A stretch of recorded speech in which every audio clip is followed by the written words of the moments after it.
I'm interested, Mr Speaker, that they gave me an opportunity to speak on the Christ College Canterbury Amendment Bill on the second reading. I'm not from Christchurch. I'm certainly not an old boy of Christ College. In fact, my schooling probably couldn't be any more different than one that one would have had at Christ College. Ruapehu College is a long way from the august historic grounds of Christchurch. In fact, I suspect that for the first time ever, Ruapehu College and Christ College have been mentioned in the same sentence, and it happened in this Parliament. There certainly are no Ruapehu College amendment bills that I'm aware of on the books, and I doubt I'll ever have the privilege, unlike my fine colleague Nicky Wagner, of bringing such a bill to the House.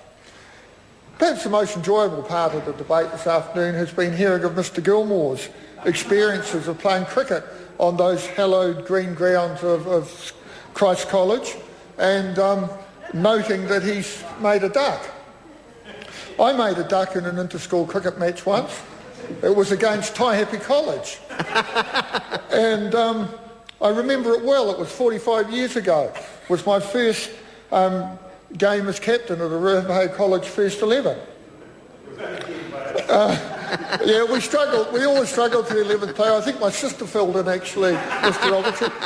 But I remember it well because we arrived at the ground in Taihape. First thing we had to do was clear the sheep off the paddock. And this was on a school day, so classes were in. Mop up the droppings, mark our own wicket, get changed behind the tree, and proceeded to play the game. This is but very character building, I'm bound to say, Mr Speaker. This is a very simple bill. It amends the Christ College Canterbury Act of 1910 to remove difficulties in administering property vested in the college. I suppose you could say it's a pulling things into the 21st century piece of legislation. I've been very impressed during the debate also, Mr Speaker, by all the great talk of this. Is it Government Administration Committee? Is that what it's called? I've never heard of it before. But it clearly plays a very, very important role in this Parliament, because it gives Chris Hipkins something to do and gives the young man some purpose in life. So, all credit to that committee. But I do want to commend the committee on just tightening up the provisions of the proposed bill and calling on the wording of the Charities Act.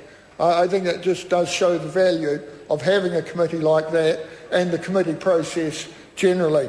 And I want to conclude my brief remarks, Mr Speaker, by paying tribute to the member whose bill this name is in. Nicky Wagner is a very fine representative of Christchurch. She works very, very hard for the people of Christchurch. I've spent time with her in central Christchurch and know how widely recognised and appreciated the work that she has done actually is. And so it is to Nicky Wagner's credit that the bill has come for its second reading. And in the great traditions of Ruapehu College, I wish Christ College well and commend the bill to the House. Ma'am, I call